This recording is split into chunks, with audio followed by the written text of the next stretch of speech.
हम सबसे पहले समझते हैं अनीमिया के बारे में एक सिंपल सी चीज। आज अनीमिया को एक बहुत बड़ा रीजन बोला जाता है, बहुत सारे लोगों की डेथ का भी कारण ही अनीमिया को बोला जाता है। और सबसे शॉकिंग फिगर क्या है, आज जितनी भी, जैसे अगर बात करें, हर दिन हमारे साथ 25-30 हजार लोग हर दिन हमारे साथ जुड़ रहे हैं।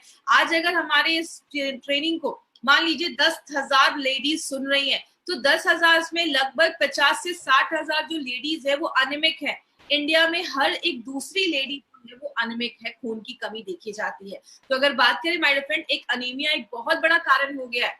और कहते हैं बहुत सारी लेडीज जो प्रेग्नेंट होती है, प्रेगनेंसी के टाइम पे अगर उनको सफिशिएंट लेवल में आयरन नहीं मिलता है तो उनकी हेल्थ भी खराब होती है, प्लस बच्चे का ब्रेन डेवलपमेंट भी अच्छे से नहीं हो पाता है। तो ये भी एक बहुत बड़ा कारण देखा जाता है। इसीलिए बोलते हैं 50 to 60% लेडीज में अनीमिया की प्रॉब्लम आज बहुत कॉमन देखी जा रही है। और कुछ कुछ हमारी लाइफ के ऐसे भी टाइम आते हैं जहाँ पे खून की कमी देखी जाती है। जैसे लेडीज जो उनकी एक अभी पीरियड्स चल रहे हैं, मेंस्ट्रुएट चल रहा है, तो उस टाइम पे बहुत सारी लेडीज में खून की कमी देखी जाती है। स्पेशली प्रेगनेंसी के ड्यूरिंग बहुत सारी लेडीज में खून की कमी देखी जाती है। और बच्चे जब छोटे होते हैं, अर्ली चाइल्डहुड में भी बहुत सारे बच्चों में आज खून की कमी, अनीमिया की प्रॉब्लम आज बहुत कॉमन हो रही है।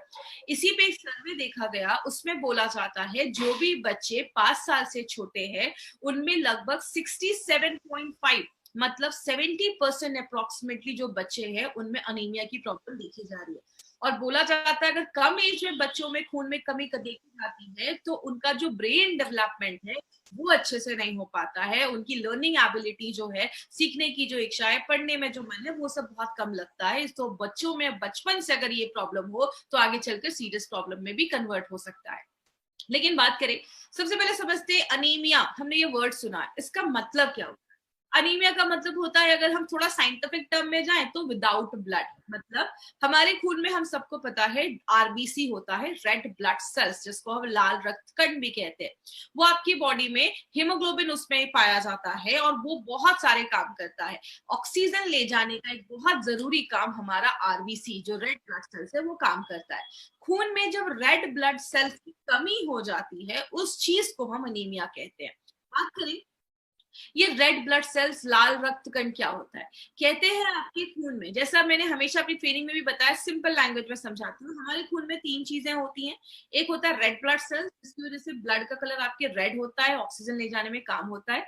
डब्ल्यूबीसी आपके बॉडी पे जब भी कोई चीज हमला करती है उससे लड़ने का काम करते हैं, वो सोल्जर, सिपाही जैसा काम करते हैं।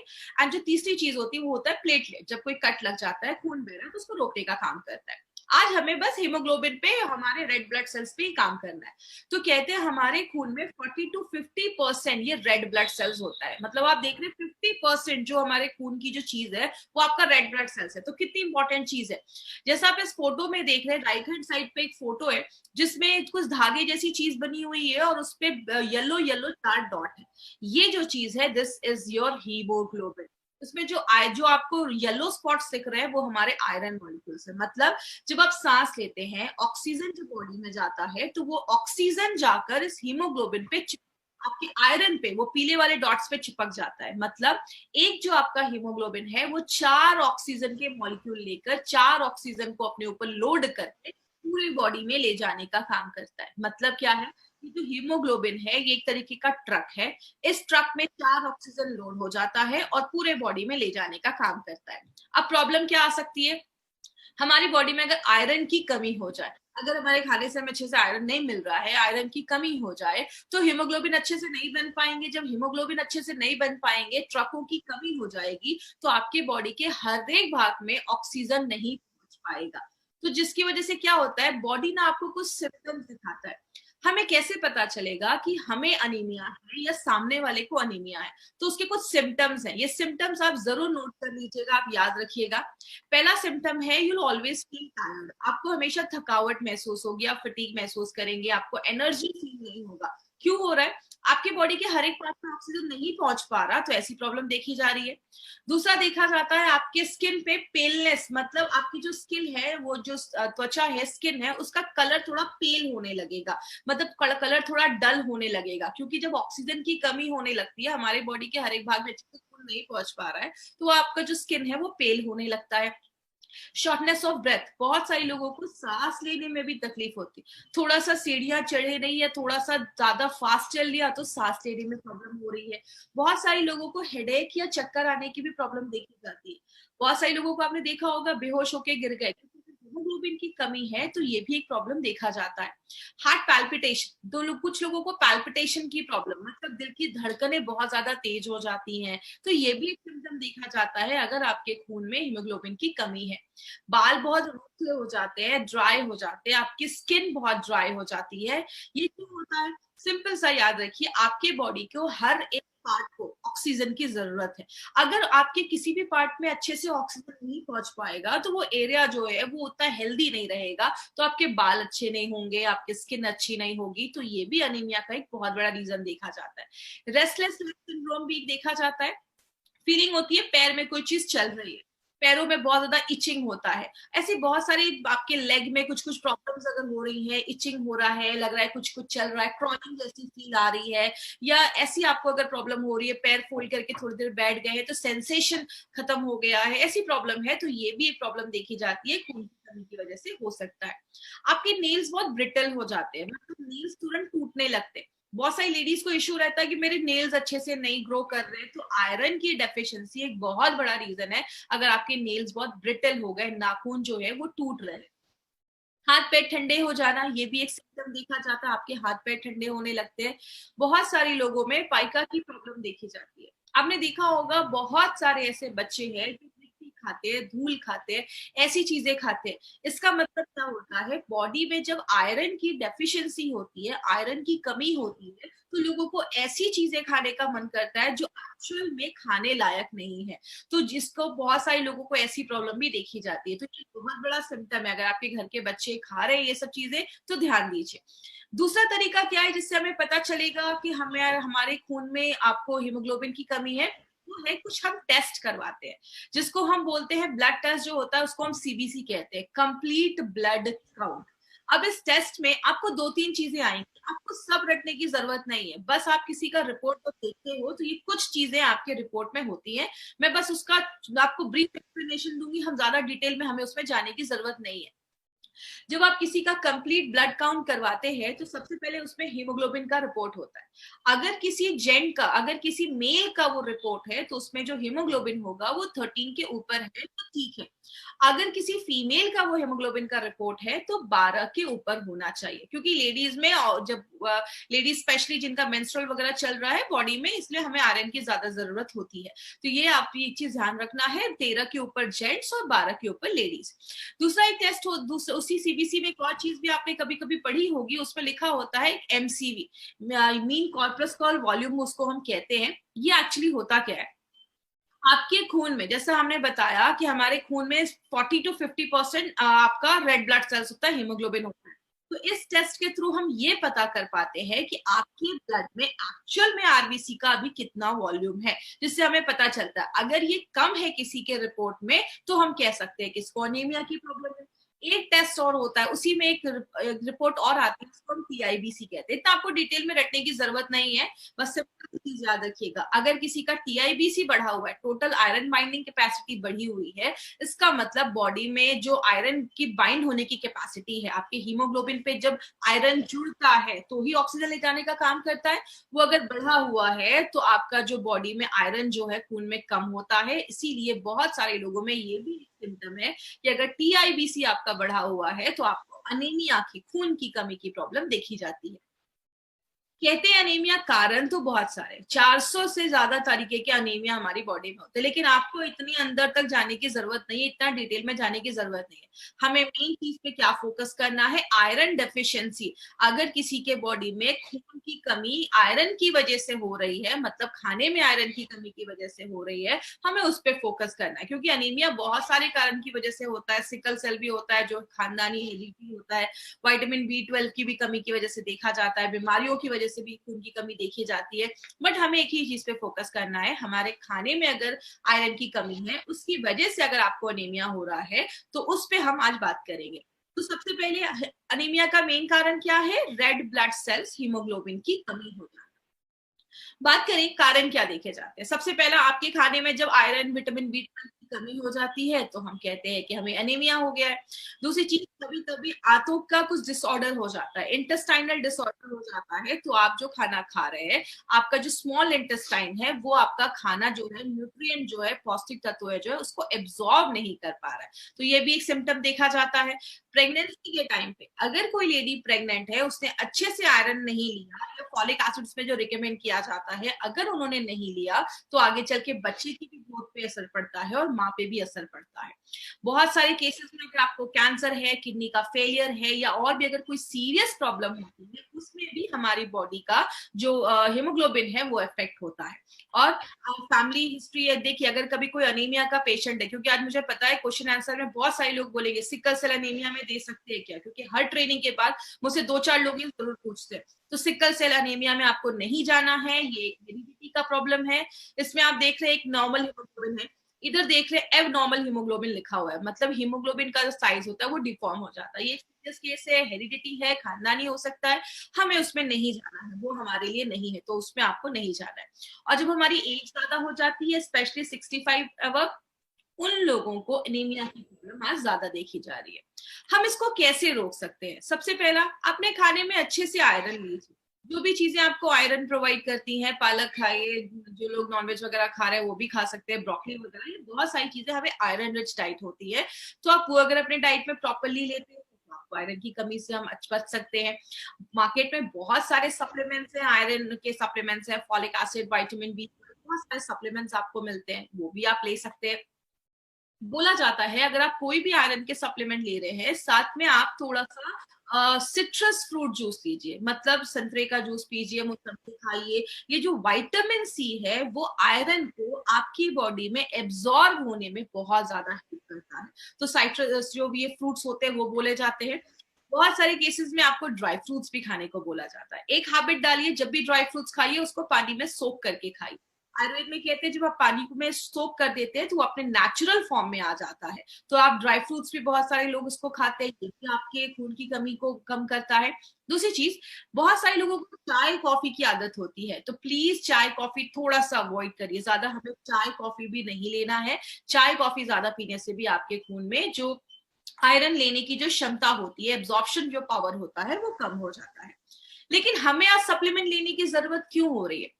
कहते हैं आयरन तो सबके लिए जरूरी है, चाहे वो बच्चा हो, चाहे वो लेडीज हो, लड़का हो, लड़की हो, प्रेग्नेंट लेडीज हो या ब्रेस्ट फीडिंग मदर्स हो, सबको आयरन लेने की जरूरत है, बट सबकी रिक्वायरमेंट अलग अलग होती है। अगर कोई लेडी है जो प्रेग्नेंट है उसको ज्यादा है, कोई ब्रेस्ट फीडिंग है जो बच्चे को दूध पिला रही है उनको और भी ज्यादा है, कोई लेडीज जो अपने मेंस्ट्रुअल फ्लो में है, मेंस्ट्रुअल साइकिल जिनका भी चल रहा है, जिनकी एज यंग है अभी, उनको आयरन की ज्यादा जरूरत है। कहते हैं हमारे खाने से हमें 40% ही आयरन मिल पा रहा है। लेकिन अगर बात करें मार्केट का, जो मार्केट, ऐसा नहीं है कि मार्केट में कोई आयरन आपको सप्लीमेंट्स नहीं मिलेंगे, मार्केट में भरे पड़े हैं आयरन के सप्लीमेंट्स, लेकिन उनकी प्रॉब्लम क्या है? पहली बात, मार्केट के जो आयरन सप्लीमेंट्स है उनका एब्जॉर्प्शन अच्छे से नहीं हो पाता, मतलब आप जो आयरन बॉडी में डाल रहे हैं वो बॉडी आयरन अच्छे से ले नहीं पाता है, उसका टेस्ट बिल्कुल खराब होता है, आपको टेस्ट कुछ कुछ लोगों को पसंद नहीं आता। और सबसे बड़ी प्रॉब्लम जो मार्केट के आयरन सप्लीमेंट्स में होती है, वो आपके लूज मोशंस कर सकता है, आपके पेट में आपको उलझन हो सकती है, डायरिया जैसा प्रॉब्लम हो सकता है, बहुत सारे और भी स्टमक इश्यूज को और क्रिएट कर देता है और भी बढ़ा देता है। और बहुत बड़ी जो एक प्रॉब्लम आती है मार्केट के आयरन सप्लीमेंट्स में, आपके स्टूल को काला कर देता है। क्यों काला कर देता है? आप आयरन ले रहे, बॉडी जब उसको एब्जॉर्ब नहीं कर पाएगा तो आयरन आपके स्टूल से जब बाहर निकलेगा तो आपके स्टूल को ब्लैक भी कर देता है। तो ऐसे बहुत सारे लिमिटेशंस हो जाते हैं मार्केट के आयरन सप्लीमेंट्स और टॉनिक में। अब बात करते हैं एलिमेंट्स वेलनेस ने इसके लिए क्या किया। आपको पता है एलिमेंट्स वेलनेस हर एक प्रोडक्ट का एक सोल्यूशन लेकर आता है। मार्केट में जो भी प्रोडक्ट अवेलेबल है उससे कुछ डिफरेंट कॉन्सेप्ट पे हमारे प्रोडक्ट आते हैं, जो उनमें ड्रॉबैक्स है उसको क्लियर करते हुए हमारे प्रोडक्ट्स यूनिक तरीके से लाए जाते हैं। अब एलिमेंट्स वेलनेस में हम दो तरीके से लाए हैं, एक कैप्सूल्स के फॉर्मेट में और एक लिक्विड के फॉर्मेट में। बात करें एलिमेंट्स वेलनेस का नाम, जो एलिमेंट्स वेलनेस का हमारा ये आयरन सप्लीमेंट है, इसका नाम हमने फीलिंग लिक्विड एंड कैप्सूल क्यों रखा है? फीलिंग लिखने के पीछे मतलब क्या है? केमिस्ट्री अगर आपने पढ़ा होगा, बचपन में जब हम केमिस्ट्री पढ़ते थे हम एक एटॉमिक चार्ट याद करते थे, हाइड्रोजन हीलियम, तो उसमें हमने पढ़ा था कि आयरन को शॉर्ट में हम Fe लिखते हैं। तो Fe का मतलब होता है आयरन, और फेरोजोन क्या है आगे मैं आपको बताऊंगी। फेरोजोन में भी Fe होता है। तो हमने Fe से दो चीजें देखी, एक Fe का मतलब आयरन और दूसरा Fe का मतलब फेरोजोन। आप Fe के आगे आप दो रॉड देख रहे होंगे, आयरन रॉड को सिंबलाइज करता है। दूसरी चीज हमने इसमें एलिंग लिखा है, मतलब जब आपकी बॉडी में आयरन की कमी होती है, बॉडी अच्छे से हील नहीं कर पाता है, और जब हम उसको आयरन देते हैं तो बॉडी प्रॉपरली खुद को हील कर पाता है, हीलिंग प्रोसेस को अच्छा करता है। और जब आपकी बॉडी अच्छे से हील होती है, आपको अच्छी फीलिंग आती है। इसीलिए इसका नाम हमने elements wellness feeling liquid and capsule रखा है। हर नाम के पीछे आप देखते हैं माय डियर फ्रेंड, कोई ना कोई साइंटिफिक रीजन है, हर नाम के पीछे कुछ ना कुछ चीजें छिपी हुई है। बात करें अब हमारा जो ये फीलिंग लिक्विड एंड कैप्सूल है, उसमें ऐसा क्या है जो उसको यूनिक बनाता है। तो उसमें एक बहुत इंपॉर्टेंट चीज डाली गई है जिसको हम फेरोजोन कहते हैं। ये फेरोजोन एक स्पेशल टाइप का एक आयरन सॉल्ट होता है, और ये जो फेरोजोन है उसके एडवांटेजेस भी हैं। बहुत सारे लोगों को मार्केट का जब वो आयरन सप्लीमेंट लेते हैं तो उनके दांत स्टेन हो जाते हैं, दांतों पे दाग हो जाते हैं, स्टेन हो जाते हैं, खराब हो जाते हैं। और दूसरा एडवांटेज क्या है, जब आप मार्केट का कोई सप्लीमेंट लेते हैं तो वो आपके फूड जो आपने खाना खाया है उसके साथ वो इंटरेक्ट करते हैं, रिएक्ट करते हैं, जो उसकी एब्जॉर्प्शन की क्षमता को कम कर देता है। लेकिन एज हमने इसमें फेरोजोन डाला है, फेरोजोन जब आप नाश्ता किया आपने अच्छे से, आपने फीलिंग कैप्सूल या लिक्विड लिया, तो इसमें जो फेरोजोन है वो कभी भी आपके खाने के साथ इंटरेक्ट नहीं करता है, जिसकी वजह से एब्जॉर्प्शन कैपेसिटी है, एब्जॉर्ब होने की जो क्षमता है वो बहुत ज्यादा है। मतलब जो भी आप आयरन ले रहे हैं 90% से ज्यादा वो आपका बॉडी एब्जॉर्ब कर ले रहा है, जो बहुत बड़ी बात है अगर हम बात करें तो। दूसरी चीज, मार्केट से और कैसे बेहतर है, इसमें हमने बस फेरोजोन नहीं डाला, इसमें हमने फॉलिक एसिड भी डाला है। अगर आप एक कैप्सूल देखेंगे तो उसमें 85 mcg इसमें हमने फॉलिक एसिड भी डाला है, जो आयरन को एब्जॉर्ब होने में मदद करता है। और इसमें हमने ग्लाइसिन भी डाला है। ग्लाइसिन एक तरीके का अमाइनो एसिड होता है जो आपकी बॉडी के एनर्जी लेवल को बूस्ट अप कर देता है। तो बहुत सारे लोगों को आपने देखा होगा जब खून की कमी होती है तो एनर्जी भी उनकी कम होती है। तो ग्लाइसिन क्या करता है, आपको एनर्जी भी देता है। लेकिन हम बस यहाँ नहीं रुके, हमने इसमें दो चीजें और डाली हैं। और क्या डाला है, हमने मुलेठी और बीटरूट भी डाला है। याद रखिएगा, मुलेठी और बीटरूट जो है वो अनीमिया को प्रिवेंट करने में बहुत सालों से आयुर्वेद में यूज किया जा रहा है। तो ये आपके अनीमिया को भी हमसे बचाता है, अनीमिया होने से बचाता है। और प्लस हमारे लिक्विड और कैप्सूल में कुछ डिफरेंस भी है। लिक्विड जो है वो एक स्ट्रॉबेरी फ्लेवर में हम लेकर आए हैं, तो बच्चों को बहुत पसंद आता है, बच्चों को कोई प्रॉब्लम नहीं होती है इसको लेने की। मार्केट का आयरन लेने में बच्चों को थोड़ी प्रॉब्लम होती है। दूसरी चीज, जो हमारा कैप्सूल है उसमें हमने कैल्शियम भी डाला है। मतलब हम कैल्शियम एक्चुअली लिक्विड में नहीं डाल सकते, इसीलिए हमने कैप्सूल में कैल्शियम भी डाला है। तो जो नॉर्मली मैं ट्रेनिंग में कहती हूँ कि आप बच्चों को लिक्विड दीजिए और जो बड़े लोग हैं वो कैप्सूल्स ले सकते हैं। तो इस तरीके से आप लिक्विड कैप्सूल्स को थोड़ा सा अलग करके ले सकते हैं। दूसरी चीज, एक इंपॉर्टेंट चीज याद रखिए, हमारे खाने से, अभी मैंने आपको बताया, हमारे खाने से हमें 40% ही आयरन मिल पाता है। लेकिन जितना आरडीए ने रिकमेंड, जितना हमारे इंडियन मेडिकल काउंसिल ने हमें रिकमेंड किया है कि इतना आपको आयरन रोज खाना है, उसका 33% आपको एक सर्विंग ही दे देता है। मतलब क्या है कहने का, अगर आपने एक कैप्सूल खाया, आपको जितना बोला गया है कि इतने mg आपको खाना है आयरन, अगर आपने इसका एक कैप्सूल खाया तो 33% की रिक्वायरमेंट को वो पूरा कर देता है। अब कुछ लोग बोलेंगे 33% ही क्यों करता है, 100% क्यों नहीं करता। याद रखिएगा, हमारा जो प्रोडक्ट है वो एक आयरन सप्लीमेंट है। सप्लीमेंट की बात करें, आपको खाने से आयरन मिल रहा है। हमारी कंपनी आपको ये नहीं कहती कि सारा आयरन घर से लो, हमारी कंपनी कहती है कि अच्छा एक खाना भी लो, अच्छी डाइट भी लो, उसके साथ जो कमी रह जा रही है आयरन की वो आप फीलिंग लिक्विड एंड कैप्सूल्स लेकर आप कंप्लीट कर सकते हैं। मतलब ये एक एडजुवेंट जैसा ये काम करता है, जो आपको खाना भी लेना है और उसके साथ अगर लेते हैं तो जो कमी है उसको पूरा कर देता है। और ये बहुत हाईएस्ट आपको दे रहा है, 33% आपको एक सर्विंग में ही देना बहुत बड़ी बात है। तो ये आपको ज्यादा आयरन भी प्रोवाइड कर रहा है। बात करें अब मार्केट में जो सप्लीमेंट्स हैं और हमारे एलिमेंट्स में चार डिफरेंसेस हैं। ये चार डिफरेंसेस आपको जरूर याद रखना है। पहला डिफरेंस है, हम एब्जॉर्प्शन के ऊपर बात करते हैं। मार्केट का जब आप आयरन सप्लीमेंट लेते हैं तो उसका एब्जॉर्प्शन बहुत कम होता है, इसीलिए हमें ज्यादा लेना पड़ता है। यहाँ पे अगर आप फीलिंग लिक्विड एंड कैप्सूल्स की आप बात करते हैं तो एक्सीलेंट एब्जॉर्प्शन है। और जो फेरोजोन हमने जो इसमें डाला है वो 2 से 4% हाई एब्जॉर्ब होता है। मतलब उसकी जो एब्जॉर्प्शन कैपेसिटी है वो 2 से 4 गुना ज्यादा है। तो जो भी आप आयरन ले रहे हैं बॉडी में, वो बॉडी पूरा एब्जॉर्ब कर लेता है। दूसरी चीज, टेस्ट की अगर हम बात करें तो मार्केट का जो सप्लीमेंट्स होता है उसका जो टेस्ट होता है वो अच्छा नहीं होता है, लेकिन उसका स्वाद अच्छा नहीं होता है। लेकिन elements wellness feeling liquid capsules की बात करें तो उसका टेस्ट बहुत प्लेजेंट होता है, बच्चे भी उसको बहुत अच्छे से ले सकते हैं।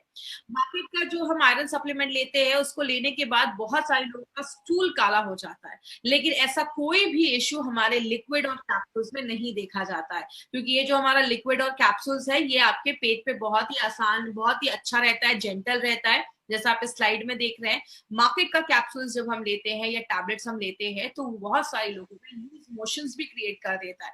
लेकिन अगर एलिमेंट्स वेलनेस के फीलिंग लिक्विड एंड कैप्सूल की बात करें तो जो फेरोजॉन है वो बहुत हल्का है, आपके पेट पे बहुत जेंटल है, और उसकी वजह से आपको कभी भी लूज मोशन, डायरिया, ऐसी कोई प्रॉब्लम आपको नहीं होगी। तो हर एक मामले में हमारा जो प्रोडक्ट है वो मार्केट के कैप्सूल्स एंड प्रोडक्ट से बहुत ही बेहतर माना जाता है।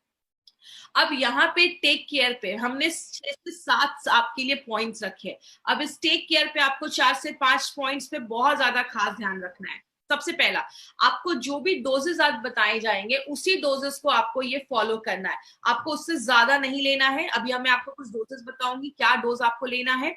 अगर किसी को सीवियर केस ऑफ एनीमिया है, जैसा मैंने बताया, बस खाने की कमी की वजह से नहीं, किसी को कोई बड़ी बीमारी की वजह से एनीमिया है, कैंसर है, किडनी का फेलियर है, उस केस में हमें बस ये बोलकर नहीं देना है कि ये एक सिंगल प्रोडक्ट ले लो आपका ये प्रॉब्लम खत्म हो जाएगा। सीवियर केसेस में वैसे भी मैं आपको रिकमेंड नहीं करती हूँ जाने के लिए।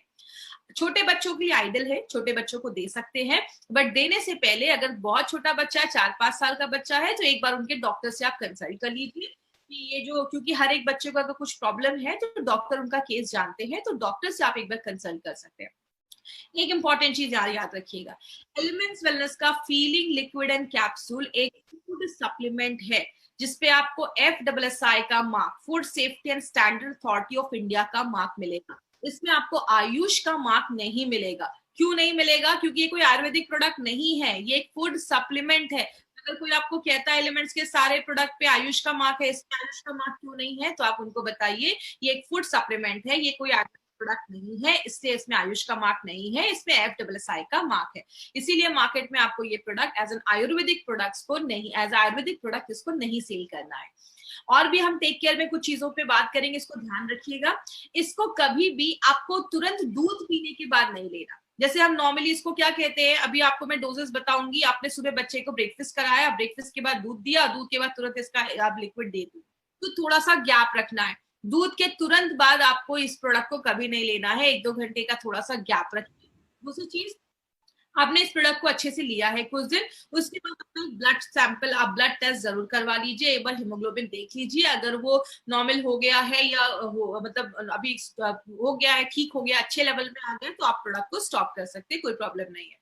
और एक इंपॉर्टेंट चीज याद रखिएगा, जब हम मार्केट का ऐसा कोई प्रोडक्ट लेते हैं आयरन सप्लीमेंट, तो उसमें बहुत सारे ग्रीन लीफी वेजिटेबल्स जो है वो रिकमेंड नहीं किए जाते हैं, बोलते हैं वो मत खाइए क्योंकि वो उससे इंटरफेयर कर देते हैं। लेकिन फेरोजॉन, जैसा मैंने आपको बताया, वो हमारे किसी भी खाने से रिएक्ट नहीं करता है, इंटरैक्ट नहीं करता है। तो जब आप एलिमेंट्स का फीलिंग लिक्विड एंड कैप्सूल लेते हैं तो आप कोई भी फ्रूट्स, कोई भी वेजिटेबल अच्छे से खा सकते हैं, क्योंकि उसका वो फेरोजॉन उससे कोई इंटरेक्शन ही नहीं करता है। और लास्ट में एक बहुत इंपॉर्टेंट चीज, कभी भी एलिमेंट्स वेलनेस का फीलिंग लिक्विड या कैप्सूल आपको नेशियम के साथ नहीं लेना है। साथ नहीं लेना, इसका मतलब क्या?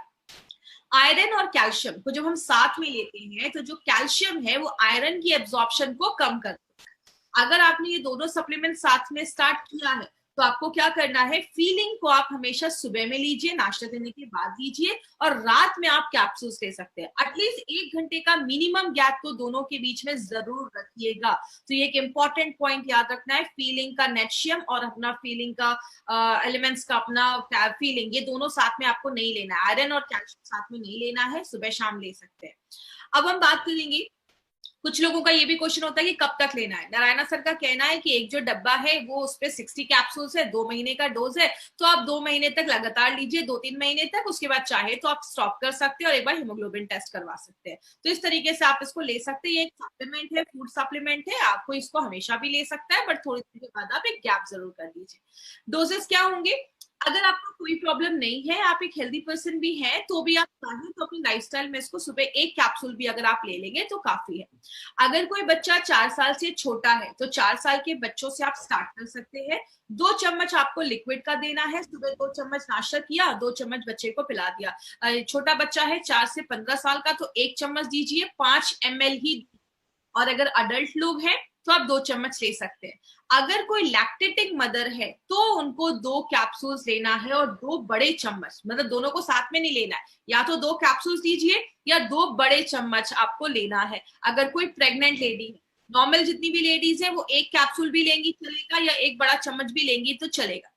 Capsules actually normally travelling purpose के लिए बनाया गया है। जो लोग फ्रिक्वेंटली ट्रैवल करते हैं तो लिक्विड कैरी करना थोड़ा सा मुश्किल है, तो आप ऐसा कर सकते हैं। दोनों का कॉम्पोजिशन सेम है, बस डिफरेंस यही है कि कैप्सूल्स में हमारे कैल्शियम है और लिक्विड जो है वो स्ट्रॉबेरी फ्लेवर का है। बाकी कॉम्पोजिशन जो है वो लगभग सेम है, तो कोई इश्यू नहीं है। तो कैप्सूल्स ट्रैवलिंग के लिए है, और जो लिक्विड है वो आप रेगुलर कंजम्पशन में ले सकते हैं।